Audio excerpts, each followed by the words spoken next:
Goeiemôre en welkom by nog 'n kuier in die woord van die Here en ja, 'n voorspoedige 2026 vir elkeen van u. Mag God u ryklik seën in hierdie jaar en mag u goeie gesondheid en baie liefde ervaar in hierdie nuwe jaar. Ondanks wat mense sê oor die jaar, is dit 'n nuwe tydvak. Ons is reeds op die 4de dag van die jaar en dit is 'n nuwe tydvak waarin beplanning en skadebeheer toegepas moet word. 'n Nuwe jaar wat dalk met dieselfde probleme en uitdagings van laas jaar gaan kom en 'n goeie kwota nuus wat oorkom moet word. Maar Filippense 4 sê vir ons dat ons oor niks besorg moet wees nie. En dit as mens, as vleeslike mens maak dit nie vir ons sin nie. Want ons ervaar die teendeel in baie opsigte, maar as geestelike mens kan ons dit vat en dit glo. Want hy sê ook verder dat ons in gebed en smeking en danksegging tot God moet gaan, wanneer ons alles deel met God. 1 Petrus 5 vers 7, as ek reg is, sê vir ons dat werp jou bekommernis op God. Nie gee dit nie, nie oorweeg dit nie. Hy sal vir julle sorg. Jy sien, ons is baie keer geneig om God af te bring tot op ons vlak en te wil weet dat God gaan redeneer soos ek en u redeneer. God is baie ver verhewe bo ons. Hy redeneer en dink nie soos ons nie. En baie keer wil ons God vermenslik. Ons wil van hom 'n Kersvader maak, of ons hy wil dink hoe hy sal dink en besluit wat hy sal doen en of hy dit gaan doen. God weet wat is die beste vir ons en daarom sê in sy woord dat maak julle begeertes aan my bekend en ek sal in julle behoeftes voorsien. En dis die belangrike deel dat ons oor niks besorg moet wees nie. Ja, probleme gaan daar wees. Uitdagings gaan daar wees. Maar God sal vir ons die krag gee om dit te oorkom. Hy gaan nie dit noodwendig wegvat nie. En wanneer ons swak en verkeerde keuses uit eie vleeslike wil doen, sal God ons daardeur ook dra as ons hom vra, alhoewel hy nie die gevolge sal wegvat nie. Maar hy sal vir ons die krag gee om dit ook te kan hanteer. En Filippense sê dan ook vir ons dat in vers 13, 4 vers 13 sê vir ons dat ek is tot alles in staat deur Jesus Christus wie my krag gee. Ek is tot alles in staat in Jesus. So ek moet daardie geloof hê, ek moet daardie vertroue hê, ek moet daardie oortuiging hê dat ek kan alles doen met die krag wat Jesus vir my gee. Ek is in staat tot alles. Ondanks mense se kommentaar en opinies, ondanks wat my vlees vir my sê, ondanks wat ek sien wat my bang maak, wat my bevrees maak, wat my ontmoedig, wat my vrymoedigheid wegvat. Ondanks dit weet ek dat ek tot alles in staat is, want God se woord sê dit vir my. En as ek sê ek is 'n kind van die Here en ek glo dit, dan behoort ek dit uit te leef. Dan behoort ek nie in vertwyfeling te sit en sê, o, Jene, ek luister na mense se kommentaar en dit is seker maar so, want ek voel so. Gevoelens is goed vir oorlewing, maar gevoelens is baie gevaarlik. Want die vyand gebruik dit om ons uit te klee, om ons te mislei. Wanneer ons God deel maak van ons beplanning, van ons drome, ons ideale, kan ons verwag dat die Heilige Gees ons sal lei in wat reg en verkeerd is en wat nodig is. Nie noodwendig volgens ons wil nie noodwendig volgens ons begeerte nie, maar God sal voorsien in alles wat ons nodig het. Dat ons voorspoedig sal wees. Dalk beplan en smag u al lank reeds na sukses in u werk, u besigheid, op enige ander vlak wat u in die lewe wat u al jare lank 'n begeerte het en dit voel net vir u daardie deurbraak kom nie, dit gebeur nie, dinge val nie in plek nie, u bly besig daarmee, u werk daaraan, u skaaf daaraan, maar dit kom net nie in plek nie. Dis is 'n stuk klei of 'n beeldhouwerk wat kort is daar iets anders wat afgehaal raak en reggemaak raak, dit kom net nie klaar nie. 'n nuwe uitdaging. Dis dalk wat vir u besig hou en wat nie tot werklikheid wil kom nie. En God tel hom baie keer wanneer ons hom vra vir 'n baie goeie rede. Omdat hy weet. Ons is dalk nie in staat of gereed om dit wat ons vra te kan hanteer nie. Of dit gaan ons wegvat van hom af. En ons dien 'n jaloerse God wat nie sal toelaat dat daar iets tussen, wat nie vir ons gaan iets gee wat ons gaan wegvat uit sy teenwoordigheid nie. Wat nie tussen hom en ons gaan kom, wat ons verliefde vir hom gaan verkoel nie. Ek wil u aanmoedig om God werklik betrokke te kry in alles in die lewe. En ek weet dit is moeilik, want ons neem besluite lukraak baie keer op die omgewing van die oomblik, maar as ek en u in 'n verhouding met Jesus Christus leef, het ons nie nodig om daar in ure noodwendig 'n gebed deur te bring en met God te praat nie. As ons in verhouding met God leef, sal sy Gees ons lei. Hy sal ons dring om te weet tussen reg en verkeerd, wat vir ons goed is en wat vir ons sleg is. So as ek werklik God betrokke kry in alles in my lewe, nie net in sekere areas nie. Nie by geleentheid of as laaste uitweg nie, maar as ek voluit met oorgawe God in my lewe betrokke sal kry.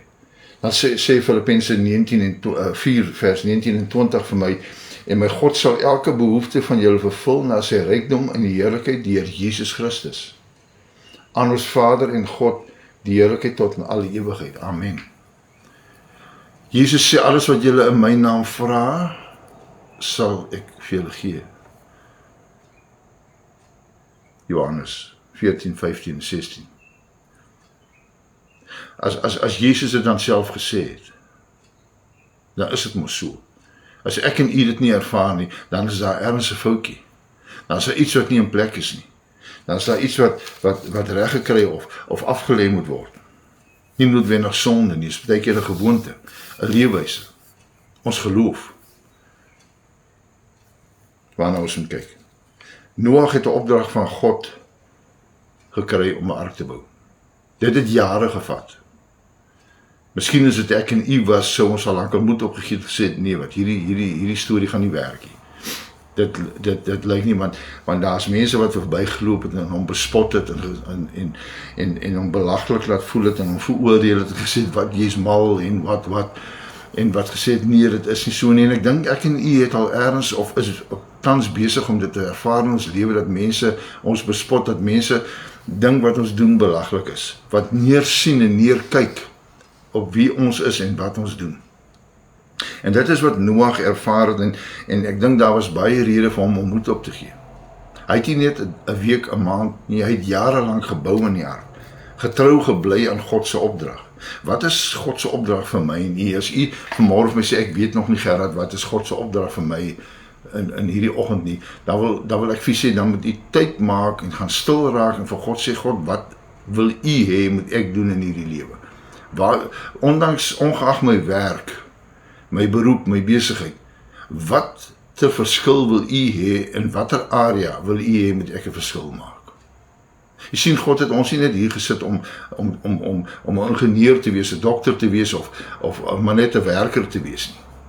God het ons hier vir 'n baie spesifieke doel vir sy koninkryk geplaas en baie van ons sterf sonder om ooit daardie doel uit te leef of te weet wat dit is. En ons prentjie vanmôre sê, loof die Here want hy is goed en dit is hoe God is. God is goed. As ons met hom praat, as ons na hom toe gaan, dan luister hy en hy reageer. Terwyl ander die lewe geniet het Noag aangehou om God se opdrag uit te voer in geloof. Hy het ook seker by tye gevoel om so 'n bietjie te ontspan en so 'n bietjie te gaan dinge doen wat mense doen, maar hy het getrou gebly in sy opdrag. Kan ek en u getrou bly ondanks die verlokkings en die verleidinge daar buite? Wanneer ons sien dat iemand ry met sy mooi karavaan en sy voertuig waarmee hy hom sleep of gaan op 'n oorseese vakansie of gaan ontspan lekker by die see, terwyl ek en u dit nie kan bekostig nie of dalk nie die geleentheid het om dit te kan doen nie. Raak ons afgunstig, raak ons moedeloos, want dis wat die vyand wil hê ons moet wees. Want ons is buite God se wil. Daarom is dit belangrik dat ons sal uitvind wat God se opdrag is in ons lewe en dat ons dit sal navolg, ondanks wat om ons gebeur. Ek wil u aanmoedig en uitdaag om ernstig te raak met God in 2026, ondanks menslike rapport en omstandighede. Genesis 7 vers 16 sê vir ons dat hy het toe al die diere in was en Noag en sy gesin in was in die ark, het God gekom.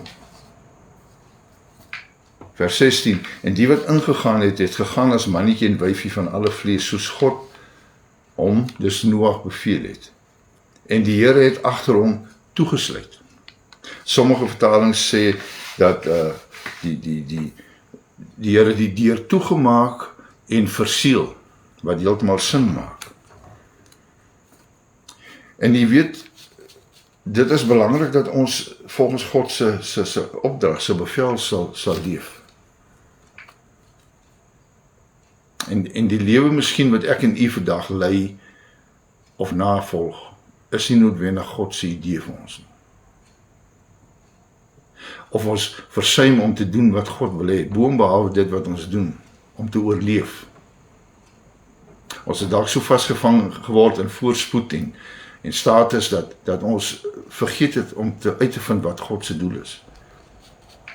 Dis nie net arme mense wat uitmis nie, daar's ook baie ryk mense wat glad nie volgens God se plan en opdrag vir hulle lewe leef nie. Wat dit mis, want hulle is in hulle self opgevat, hulle is groot in hulle self. En ek sê dit met hartseer vanoggend. Wil u nie in geloof vandag toelaat dat God vir u en die geliefdes die deur agter u toemaak en verseël in sy wil en beskerming. Nie u wegvat uit die samelewing nie, maar in sy wil en in sy beskerming afseël teen die aanslag van die wêreld wat kom. Met ander woorde, die lewe gaan nie nou skielik probleemvlei wees as jy vir God vra om die deur agter u en die geliefdes toe te maak en te verseël nie. Maar u gaan binne sy wil en binne sy beskerming wees, soos wat Noag in die ark was. Die aanslag van die storms en die water was nog steeds in die buitekant.